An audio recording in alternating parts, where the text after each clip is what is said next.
tonight. The amount of residents without a family doctor in Saskatchewan is increasing.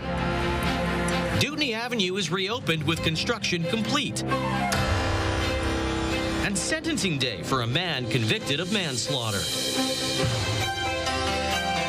Live from our studios in Regina, this is CTV News. Good evening. An estimated 300,000 Saskatchewan residents are reporting they don't have a family doctor. Now, that is significantly higher than previous estimates. So what can the province do to improve this situation? Wayne Mantika has more from the legislature. Saskatchewan residents are finding it increasingly difficult to find a family doctor. The number again jumped this past weekend when a major Regina clinic closed its doors after failing to recruit new physicians. Tammy Helland is one of the patients now without a family doctor. And I was just beside myself because it's like I'm now on the phone trying to talk to any sort of doctor who will take me on. And I've called over 30 clinics and I've either got scoffed at, laughed at, and honestly, it was so disheartening. An Angus Reid survey shows that 26% of Saskatchewan residents don't have a family doctor, the second highest percentage in the country. It's about 300,000 people, a third more than previously estimated. And I can't stress enough that there are so many things that this health minister could have stepped in to do, and I'm quite actually shocked that he took the position that there was just simply nothing he could do. The government recently launched a pilot program where nurse practitioners will establish their own clinics and bill through Medicare. It's part of the government strategy to deal with the shortage of primary care providers. The health minister addressed other issues today, but had to leave before talking about the nurse practitioner plan. The government may further increase reliance on nurse practitioners for primary health care. The initial 19 nurse practitioner contracts could be expanded to 30, with the government saying 2 more positions have just been created. Wayne Mantika, CTV News, Regina. A former mayor of Regina is joining Premier Scott Moe's staff. According to an order in council filing published last week, Sandra Masters will become the Deputy Chief of Staff in Moe's Executive Council. The role will specialize in communications effective December the 1st. Executive Council provides support to the Premier, Cabinet, and Cabinet committees in various capacities. Masters served as mayor of Regina from 2020 to 2024. The provincial government is partnering with YWCA Regina for a new living program that will help youth receiving child welfare services transition to independent living. A 12-space semi-independent living program will be based in Regina, meant for youth between the ages of 16 and 21. It will offer 24-hour on-site mentorship and guidance supports. The program is set to begin in January with $865,000 in yearly provincial operating funding. Whether you're a business owner on Dewdney Avenue between Broad and Albert, or you simply drive the roadway on a regular basis, the construction the last few years has been frustrating, to say the least. But today, the $32 million project is officially complete. Sierra D'Souza Butts has the details on what this means for Regina's core and what the city is planning next. We invested here 11 years ago because we knew the potential. We knew what was going to come. After enduring Dewdney Avenue being closed off for the last 2 construction seasons, Rebellion Brewing is thankful the $32 million construction project is complete. I could do a whole lot of complaining, but there's no time for complaining. It's more about giving thanks to the community here for supporting us, helping us get through that, letting us know they care. This project has been one of the most significant infrastructure investments in Regina's recent history, and it represents a commitment to building a more connected and vibrant community. The 2-year project focused on replacing aging underground infrastructure, redeveloping the landscape between Albert and Broad Street, along with wider sidewalks and upgrades to the streetlights. Aside from enhancing the look of the street, the city said improving the area's safety was a top priority as well. It's really important that people know how to go down the area safely, to park properly, and also to make sure that infrastructure is reliable for the long term. A total of 67 $37.5 million was approved for revitalizing Regina's downtown, which includes upgrading Dooney Avenue along with developing the Yards, an area the city says will support its growing warehouse district. Future's bright, and we are so glad to be here. This Dooney Avenue in the warehouse district is a place to be. The completion of this project will also help support and create new development across the street in the Yards, which is long overdue. In City's council meeting on Wednesday, council will be presented a request for proposal to further the development on the Yards project. Sierra D'Souza Butts, CTV News, Regina. A man who pleaded guilty for manslaughter in relation to a 2023 homicide now knows how long he will spend behind bars. Donovan Mace has the details from the Court of King's Bench. A man who pleaded guilty to manslaughter in relation to a 2023 homicide has been sentenced to 10 years behind bars. On February 9th, 2023, police were called to 699 Garnet Street for reports a man had overdosed. And when officers arrived to the home, they discovered the body of 36-year-old Patrick Badger inside. However, further police investigation discovering Badger was murdered. But the result of that fateful night beginning the previous day when Autumn McNabb was discovered dead as the result of an overdose inside that same Garnet Street home. And at the time, she was 8 months pregnant. So the following night, McNabb's father, Peter Sheepskin, and his son, Darian Toto, returning to the residence where they beat and eventually shot Badger. Neither, however, admitting to pulling the trigger. Justice Michael Morris saying in court Mr. Sheepskin was a grief-stricken father who intended to go to 699 Garnet Street to inflict violence upon Mr. Badger, but not kill him. I conclude that Mr. Sheepskin's level of moral culpability is within the high range, though its placement within that range, which I characterized as the top third for moral culpability, is near the lower end of it. Sheepskin pleaded guilty to manslaughter at a hearing last month, where the defense argued for an 8-year sentence, while the Crown requested the same 15-year sentence, which was given Toto last year. Now, with credit of time served while on remand, Sheepskin has 6.5 years remaining of his sentence. He has also been ordered to pay a $200 victim surcharge, and when released, will be prohibited of owning or possessing firearms for life. Donovan May, CTV News, Regina. The city of Saskatoon is taking a new approach to homelessness and disorder in the downtown core. As CTV's Laura Woodward tells us, the plan involves 4 Indigenous peacekeepers. The city is hiring 4 Indigenous peacekeepers to patrol downtown Saskatoon, a 1-year, $300,000 pilot project unanimously approved during budget talks. We need another tool. We need a tool that's based on relationship, that's not based on enforcement. And that's what the peacekeepers are so skilled at. Teams of 2 will work 12-hour shifts, connecting people to social services. Deputy Police Chief Darren Bringle says officers can train them in de-escalation and gang awareness. Gang symbols, hierarchy, behavior, kinds of victimization. The city plans to contract the jobs through the Saskatoon Tribal Council, which already uses peacekeepers at its Fairhaven shelter. A lot of Indigenous people don't trust the system.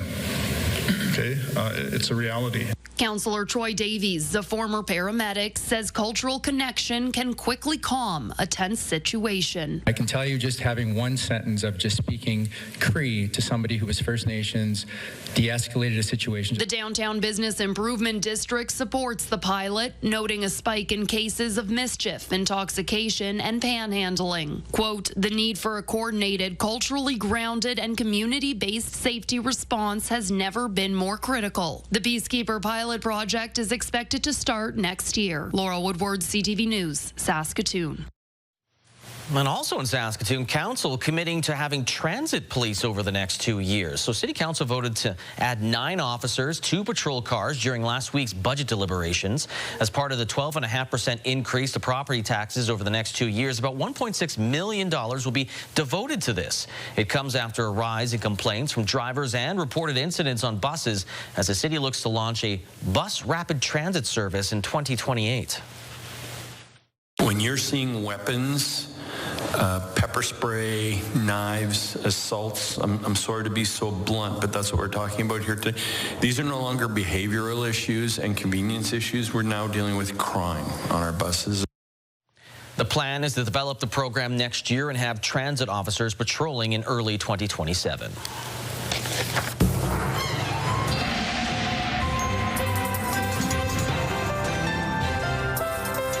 Sabine joins us for our first look at weather, and we are officially into December 1st, so maybe we shouldn't be surprised that those cooler temperatures and more snow on the way. Yeah, I mean, it was bound to happen. We were lucky that we saw some great temperatures and conditions in November, Lee, but yes, starting out December, we are seeing those temperatures colder than seasonal, and as we head into this evening and into the overnight, the wind chill values are going to start to dip as well. Now, ahead for the next couple of days, or at least this week, for a few days this week, we will see some of those wind chill values dipping into the -30s. I'll talk more about that in just a second, but again, the snow is on the way. We'll start to see that snow overnight tonight in parts of southern Saskatchewan. The temperatures currently sitting not too bad, especially in the southwest, not too bad at all. Maple Creek -3, adding the wind chill, still warmer in the southwest there. In Regina right now, wind chill value of about -20. The average daytime high is about -5. We didn't get that close today, but we are pretty close to what last year's temperatures were, and that is basically what we're going to be expecting for the rest of the week. Lee? Thanks, Sabine. BMO is closing yet another branch in Saskatchewan after shutting down its Weyburn and Davidson branches. It appears Melville is next. The bank posted a sign that notifies customers that the branch will be closing in June of 2026. The regional vice president, along with the branch manager, available in branch for an information drop-in session on Wednesday, January 7th of next year during regular branch hours. After June, the next available branch for customers is going to be in Yorkton. That's a half-an-hour drive away. Now, many won't be able to travel for their banking needs, and the mayor of Melville disappointed over the decision. I do have a meeting set up with the Chamber of Commerce Executive Director this week, and we'll just talk about perhaps the business community through the Chamber's leadership can write a letter to BMO just expressing, our disappointment, I guess, for want of a better thing. And CTV News did reach out to BMO for comment, but did not receive an answer for broadcast. Saskatchewan has gained an international fan. An Irish-born content creator is singing the praises of our province, and it's a place he never expected to fall in love with. Carla Shinkaruk has his story. It must have been good if I have come back so soon. This content creator seems to be creating a buzz in Saskatchewan and beyond. The people are my favorite part. I was made feel so welcome. I actually came on the Thanksgiving weekend, so a lot of things were closed. Strangers reached out and they were like, we want to make your time here really nice. Like, come and have dinner with us. Like, let me hang with you. Like, I want to show you this and that. Like, and that is not something that you get everywhere. He quickly learned that positive sentiment about Saskatchewan isn't always the norm. A lot of people were like, why would you come to Saskatchewan? Harkin moved to Canada from Ireland a year ago. He now lives in Toronto. Saskatchewan wasn't originally on his itinerary until curiosity got him after hearing the name Saskatchewan in a popular song. This is my love letter for the kindness, for the people, for the friendships that I will carry with me. For a place I didn't expect to change me, but it did. His endearing posts seen by thousands. He even gets stopped on the street. Global followers now get a taste of prairie life through his lens. I'm going to try and find the beauty here. I came and I loved it. So I spent time at the Western Development Museum this trip, which was insane. My last trip I went to Wanuskevin, and that was incredible. That was my first time seeing bison in the wild. He admits that his first trip here was sponsored through a travel company. I actually only did Saskatoon and Moose Jaw the last time. So this time he was back simply by choice, meeting the Saskatchewan Wanderer in Regina. I'm at the Agribition, and that was my first rodeo, so I can't use that phrase anymore. He says it only gets to about -4 in Ireland, so he's not sure about a real winter visit here, but the warmth he's found from new friends might just make him brave the cold. Thank you, Saskatchewan. Until we meet again. Carla Shinkaruk, CTV News, Saskatoon. And nominations open for the Regina Citizen of the Year Award presented by CTV. The award given each year to an individual who exemplifies excellence in community service. To find out how to nominate someone, guides are available on our website. The deadline to submit your nomination this Friday, December 5th. We'll announce who gets it New Year's Eve. After the break, the federal environment minister comments on the proposed oil pipeline to BC. Plus, the prime minister makes a small cabinet shuffle, bringing back a former minister.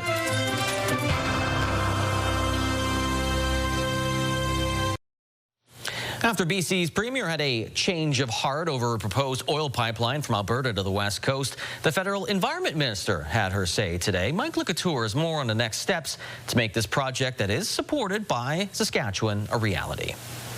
Do you support a pipeline? Opposition MPs grilled the environment minister about a possible new pipeline from Alberta to the BC coast. But Julie DeBruzen says it's not only up to the federal government.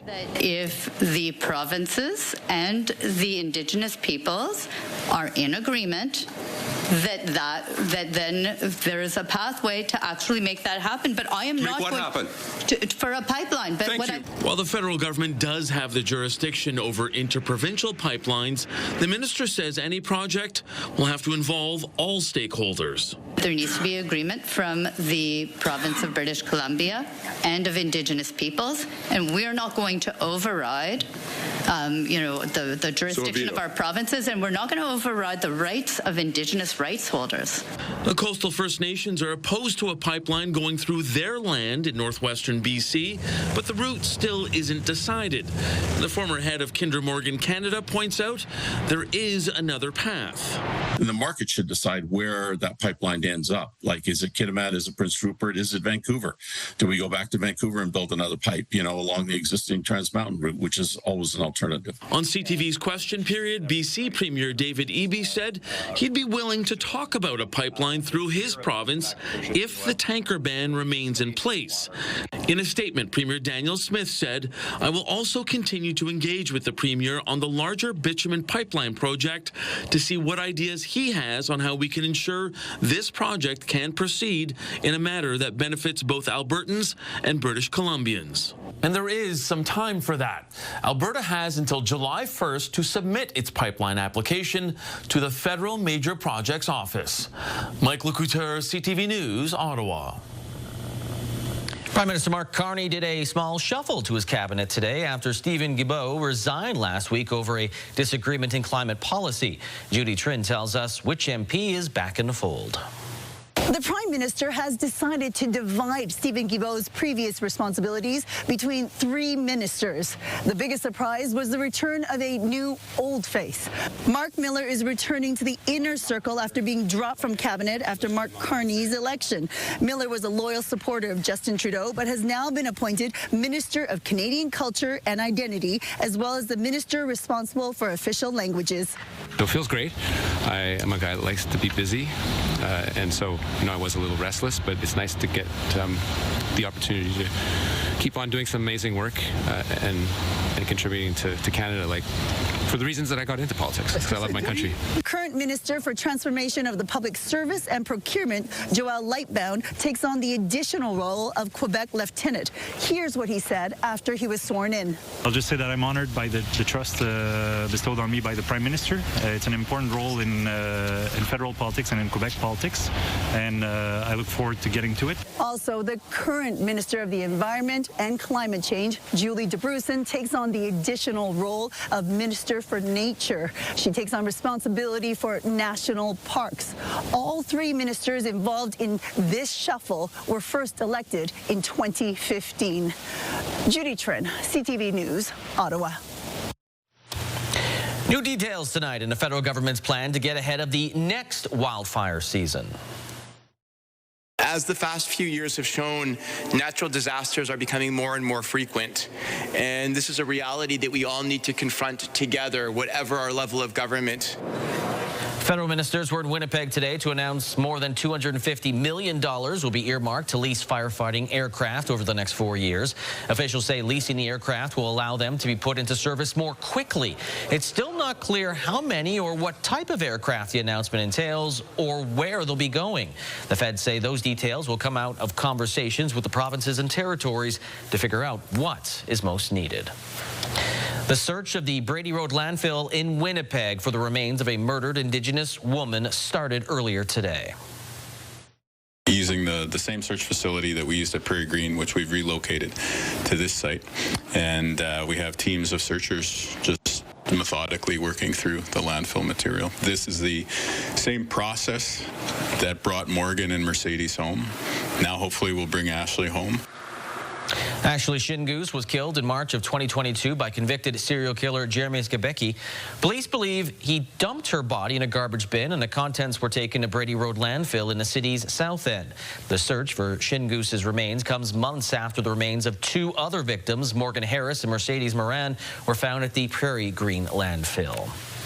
In Paris, Ukrainian President Volodymyr Zelensky met with his French counterpart. The two joined a call with about a dozen other European leaders who showed support after a weekend talk between Ukraine and the U.S. to revise an American peace proposal. Today, Zelensky said his country's priorities in peace talks were to maintain sovereignty and ensure strong security guarantees, and that territorial disputes remained the most complicated. Emmanuel Macron insisted that only Ukraine could decide on its territories in peace negotiations. More than 350 people are reported dead in Sri Lanka after a cyclone brought devastating flooding to that country. This footage shows the scope of the flooding in Sri Lanka, which has displaced more than 200,000 people. The extreme weather destroyed bridges, triggered landslides, and covered roads. More than 1,000 people are missing. About 800 are also missing in Thailand and Indonesia. Coming up, it's the return of the 12 Strays of Christmas. Tonight, we introduce you to Gabby.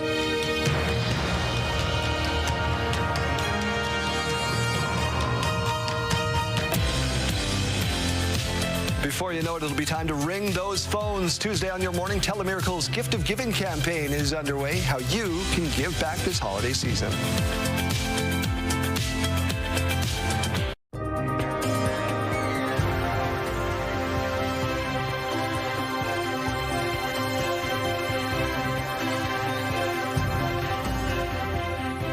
Welcome back. Let's take a look at what your forecast is looking like heading into this evening. Everyone's making their way home is what it looks like on our Skycam. Cooler evening ahead for us.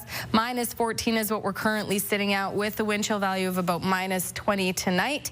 The wind is just over 10 kilometers an hour. Now, again, we've got some abnormal temperature trends because as we head into the evening, we're actually going to see that temperature continue to warm because we have a warmer than seasonal temperature heading into tomorrow. Now, today, again, the warmest we got up to was about minus 12. Tomorrow's daytime high is expected to be minus 4. So we'll see a gradual warm up as we head into tomorrow and then a drastic drop in temperature for tomorrow night. And we'll talk about that in your 7-day forecast. But this is what we've got coming up or going on actually over the last couple of hours. We have this system coming in from Alberta, low pressure system, bringing some of that snow with it. And we will eventually start to see that snow coming through parts of southern Saskatchewan, including the Regina, south central and southeast, including the Parkland. And you'll see that as we head into the evening. Saskatoon's starting to see that snow later this evening, and then eventually overnight we'll start to see that snow make its way through. Now, by the time you wake up and you're starting your day for work tomorrow, it won't be actively snowing, but we will have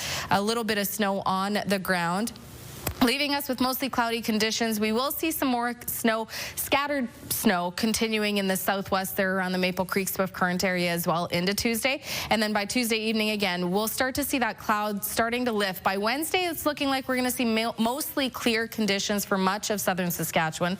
And then by the time we head into Wednesday evening, there's another system bringing snow, you see, primarily in the north, but we will eventually see it come through parts of the south central parts of Saskatchewan and again in the Parkland as well, leaving us with a blanket of cloud cover to start your day Thursday. Now, there is more snow expected Thursday throughout the day and into the evening, but between now into Thursday early morning, this is what we've got going on. So by the time we wake up, you can see mostly trace amounts, 1 centimeter of snow for Moose Jaw, Regina, Weyburn areas. And then as we continue into Tuesday and then into Wednesday morning, we'll see a little bit more of that snow. So southwest looking up to about 4 centimeters of snow.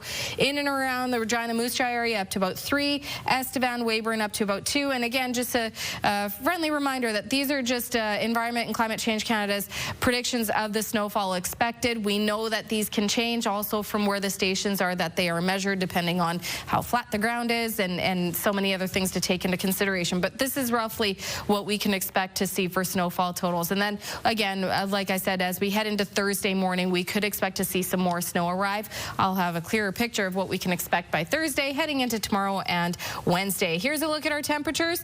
Again, our average daytime highs usually hovering around about -5 into about -7, depending on where you are in the province. Our lows also average around -15, but we'll see some areas getting a bit warmer. So -9 for North Battleford tonight, -5 tomorrow is a daytime high. Saskatoon -10 tomorrow with that snow, -9 and cloudy for Yorkton. Maple Creek 0 tomorrow, but still expecting some snow. -1 for Swift Current Moose Jaw. The southeast seeing similar temperatures. And then for Regina tonight -11 and into tomorrow -4 with some higher wind gusts up to about 45 kilometers an hour. And here's a quick look at your next 7 days. So -4 is the daytime high tomorrow. -26 is the low tomorrow night. Expecting a wind chill of about -33. We'll see a little break from those very cold wind chill values as we head into Wednesday at -15, -3 Thursday, and then by Friday -9, -22 is the low, and then also on Saturday -21 is the low with a daytime high on Saturday of -19. But the weekend, expect those wind chill values getting back into the -30s. By Sunday -12, and by Monday a daytime high of your average about -6.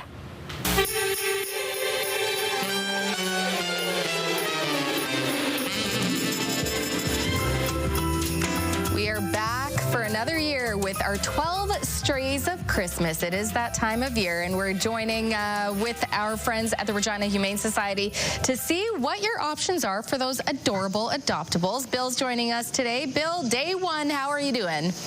I'm doing really well. Hard to believe it's that time of year again. It sure snuck up. It seems like we always say around here, it's summer, Christmas. Boom. Blink of an eye. Only two options. I mean, I think with the snow on the ground, I think maybe we're really getting into that festive spirit. And I know you have a beautiful little adorable adoptable with you to talk about today. Yeah, I do. This is Gabby, and she's just coming up on her first birthday, and I thought, what a great birthday present, even though we're talking Christmas, what present that would be if she could be in her forever home with her forever family by the time that rolls around in about 3 or 4 weeks' time. But she's a super, super sweet lady, and she's sponsored, too. That means that a generous member of the public has sponsored her adoption, so there's no adoption fee for the adopter, just the City of Regina license fee if you live in town. And we would prefer to go to a home with no other dogs. She's a little reactive, but that can easily be worked with. I had a dog that lived to be 15 years old, and she was kind of that way, but she was an absolute sweetheart too. And I think this one is going to be a very, very good friend for somebody. So you've already mentioned a little about what type of home you're looking for Gabby, and I think we just showed the graphic showing that she is about 11 months old, coming up like you just mentioned on her birthday. What other features of the home or what type of family would be ideal for Gabby? Yeah, I think she's fairly active. She's got a bit of energy, so I think a family that's going to be able to play with her a lot, whether it's in the yard or going on walks and stuff like that, that's going to be good for her, helping her burn off some of that energy. So someone who likes a little more sedentary, isn't out active that much, might not be the best match, but it's nothing overbearing either. She just needs to get out for a walk or two a day, and she'll be just happy as all can be. Okay, so before I get to my last question, if someone is seeing Gabby right now and is interested, where do they go? What do they need to know if they want to come in and visit Gabby or decide to adopt? Yeah, absolutely. We're open for adoptions Tuesday through Sunday from noon until 6 p.m. If you like, you can go on our website, click on adoptions, and you'll be able to see all of the pets, including Gabby, who are available for adoption right now. We're really hoping that we're going to be able to send 180 pets home during our Home for the Holidays campaign, which started last week. Last I looked, we were about 35 to 40 adoptions, too, so we're off to a really good start. But we got to make sure we get that down to 0 and send them all home by the time December 31st rolls around. Okay, well, you already hit on the question I was going to ask, but really quick, again, the Home for the Holidays, why is that so important for the Regina Humane Society, Bill? Well, we do know it's a busy time of year for people with the holidays coming up and travel and shopping and that kind of thing. But we still have a lot of animals. As I said, when we started, we had 180 in our care, and they're still looking for homes in spite of everything else that's going on this time of year. So we just want to make sure that we're keeping a bit of a spotlight on them. And if people have been thinking about adopting, got some time off at Christmas time as well, maybe it's a good time to bring a pet into the house if you're not expecting a cast of thousands over this year, but you've got some extra time to get used to each other. It can be a really great time. All right. Well, thank you so much, Bill. Hopefully we help find Gabby a forever home, and we look forward to checking back in with you for day 2 of our 12 Strays of Christmas. Thanks, Sabine. Thanks. 12 Strays of Christmas brought to you by Flooring Superstore. Quality flooring at great prices. Still ahead, an Olympic hat trick for Regina's Ben Hebert, off to represent Canada yet again in men's curling.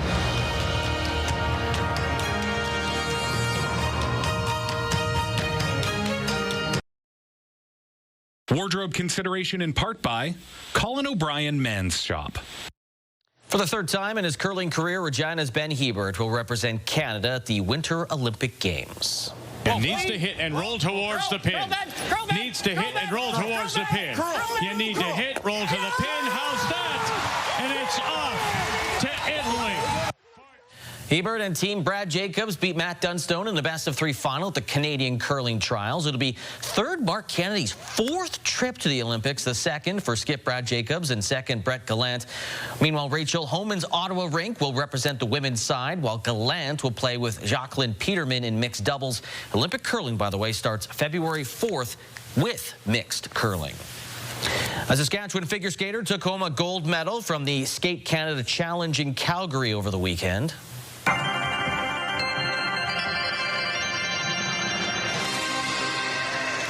Wellesley's Tristan Taylor and his partner Miyu Yunoki from Japan finished first in the senior pairs event. The two started working together last season while training in Colorado Springs. They feel they've turned a corner in their first full season together.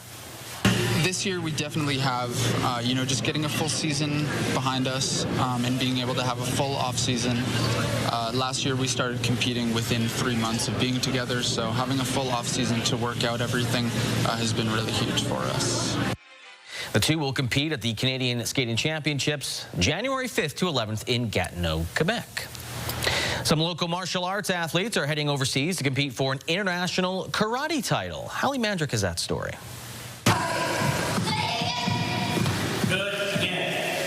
Lily Samard has been practicing karate since she was 7 years old, and now, at the age of 14, she is preparing to represent Canada on the national stage. When we first moved here from Whitehorse, my aunt asked me what sport I wanted to do, and I watched so many karate videos and movies, and yeah, I just told her karate.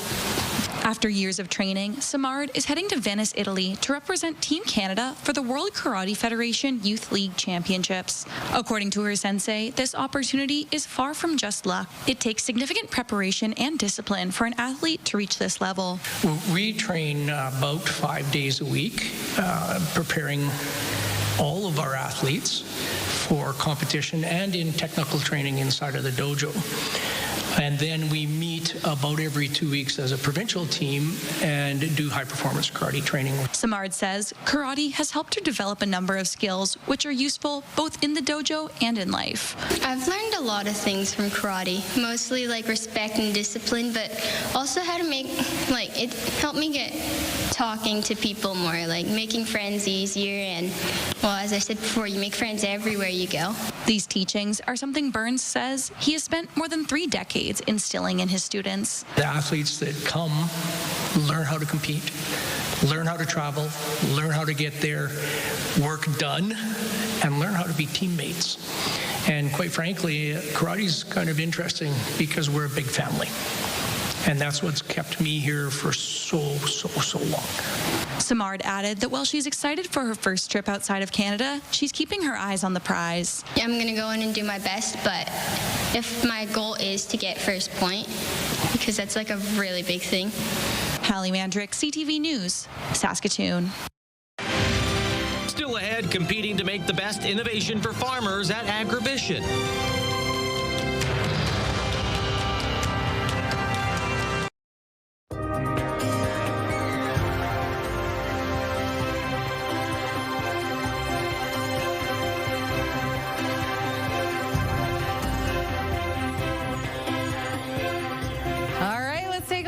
What your forecast is like for the rural areas of Saskatchewan. We're going to see those temperatures start to gradually warm up from what we're sitting at right now. So we will see those temperatures actually in some areas of the province get warmer than what the seasonal is, including areas like Kindersley at -1 tomorrow. Could expect to still see some of that snow coming through the area due to that low pressure system from Alberta, but definitely a lot of cloud cover. Cloudy in Meadow Lake at -9, along with Spiritwood, -11 and cloudy for Melfort and Hudson Bay, -3 for Outlook, cloudy cloudy, and -8 and cloudy in Wynyard. The closer to the southern border, a little warmer temperatures there. Maple Creek 0 and snow, -1 for Leader and snow, -1 and cloudy for East End Cypress. Coronach -1 and cloudy, and Broadview -7 with some snow, and in Lumsden and Pilot Butte -4 with some light snow as well. Heading into Borden, which is located about 50 kilometers northwest of Saskatoon, also where internet speeds up to 1 gig available through SaskTel. Tomorrow, expect to see some snow through the Borden area. -7 is the expected daytime high with a wind chill of about -14. Heading into tomorrow night, dropping to -30 with a wind chill of -36.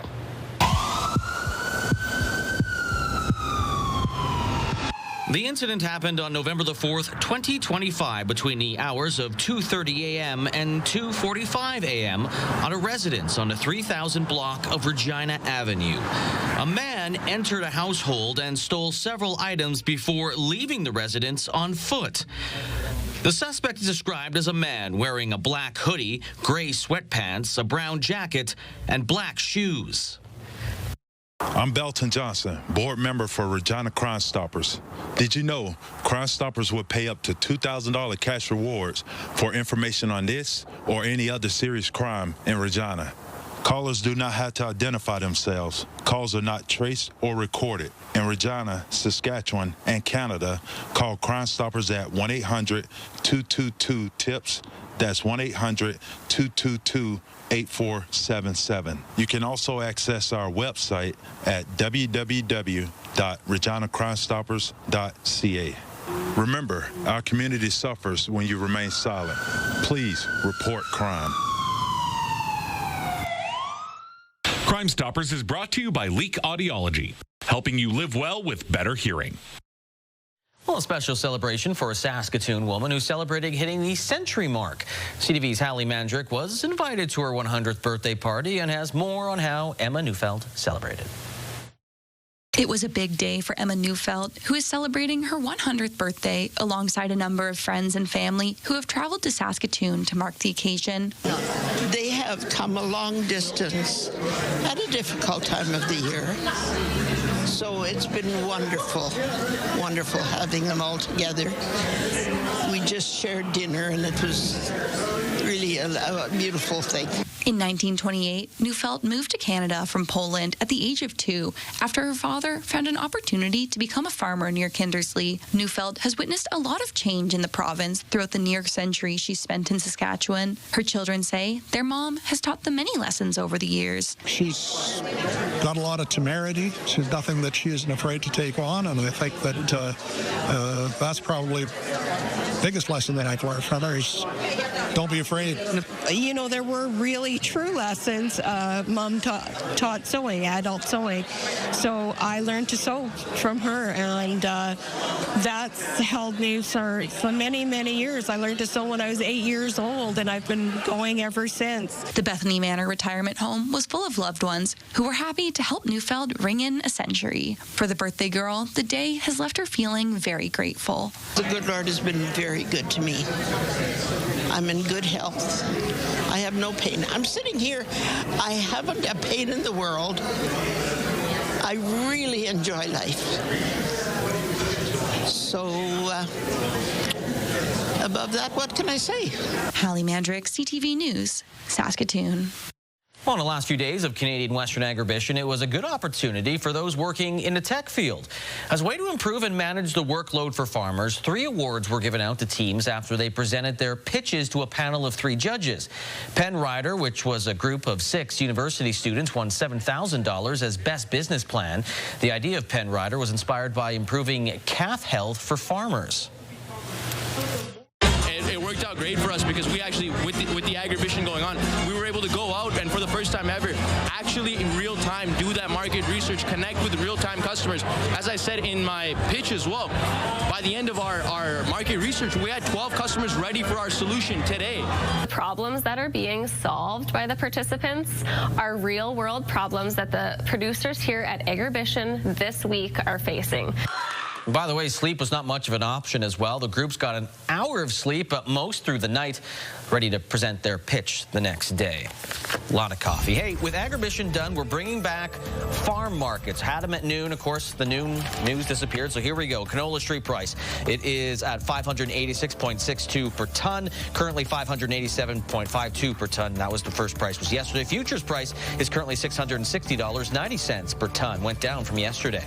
As for amber durum wheat, it stayed the same. $285.94 per ton. Red spring wheat's down 97 cents to $250.29 per ton.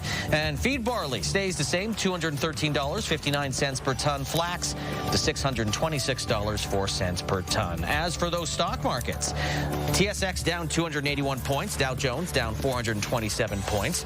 The Canadian dollar, it went down a little more than 0.1% to 71.44 cents US. Commodities, gold down $7.23. West Texas Intermediate crude up 77 cents, while Western Canadian Select crude was down 15 cents. And gas in Regina right now found for $1.29.9 per liter.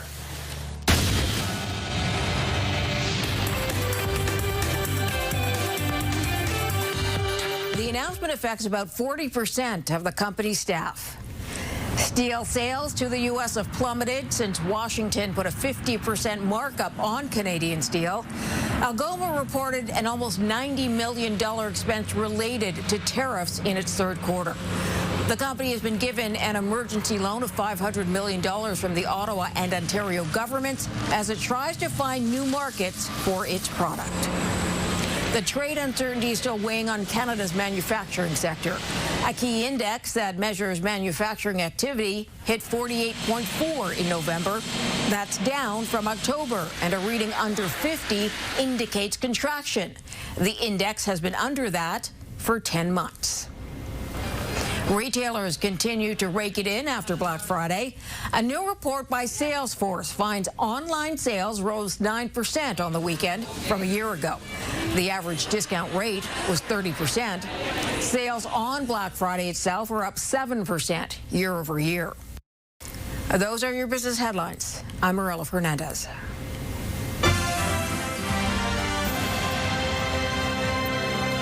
Tonight after the newscast, St. Denis Medical, followed by Big Bang Theory, The Voice, The Weakest Link, Tracker. All right, cakes that look like anything but were on display in London, England this weekend. There really isn't a limit now to what people can make with cake. Like, it can be huge, it can be life-size, it can be so intricately detailed and textured that you don't know whether it's cake or not. Festive, show-stopping cakes even had people wondering if the cake was, in fact, cake. Some look like turkey dinners or cheese boards. There was also a life-size Grinch, which we saw, dolls, houses, and characters of all sorts. I would never want to, like, do you eventually eat that? Is it cake? Just like that show. I mean, they're pretty. Yeah. And a special Christmas tree is getting a lot of attention in Brazil. Okay, so this floating tree was installed at a beach yesterday. There it is. Lit up. There it is. Ooh. It marks the opening of the first edition of Christmas in Rio. The structure is 80 meters high and is illuminated by more than 2 million LEDs. More than 650,000 people are expected to visit the tree, but it's probably not a real tree. It's just, you know, metal. Yeah, through the holiday season. But there's something special of the real trees. Yes. Right? Real tree. Oh, by the way, Sabine got me Christmas dad joke cards, so I'll be reading one to end every show. Yeah. By the way, this is how I had my hair in high school, frosted tips. Anyway, how do Christmas trees get ready for a party? Oh, I don't know. You sure you don't know? Christmas trees get ready for a party. I don't know. They spruce up. Oh, I'm going to regret I got this for you. It's all your fault. Yes.